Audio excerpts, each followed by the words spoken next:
Sarah and Vinnie on Alice at 97.3. I got a couple texts, a couple doozies. You know, we do this bad advice segment on our secret show. Yeah. That's where we take your questions and, you know, the whole room sort of chimes in and it's fun. It's nice. And It is. I think that I've been very surprised by how varied people's problems can be and how interesting you guys' responses are to stuff. You know, everybody has their visceral reaction to everything. And we call it bad advice because none of us is qualified to comment on anything, really. Right, but so if you take our advice, that's on you. Yeah, that's our out. Right. It's called bad advice. Don't be a duh. Anyway, so here are a couple texts. I'm going to read them to you. This is an example of what we do on our secret show. These are tame and fairly, I think you'll nail them right off the bat. The first one, 408, says, question of the day.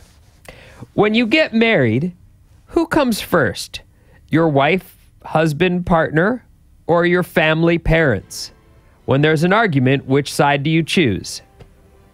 So who would come first if there was a situation where my husband is feuding with my parents? Right. And I would side with my husband. That is it's my new family. I can see why that would cause someone some trouble, but you're starting your own family and you're either with that guy and he's your partner through life or that's what I say. Human? Yeah, she's right. You gotta go with your spouse. Because if you don't, you're gonna be divorced. Yep. That's what it comes down to.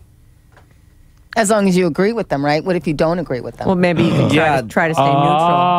No, if you don't agree, you still have to figure out a way to keep the peace. You can't side with your parents over your spouse. Can you? No. All right, then. There it is. Well, there's a bad advice for you, everyone. Yeah, that's what they sound like, basically. Except usually there's more swearing and we get dirtier. That's a part of our podcast, which can be found at radioalice.com.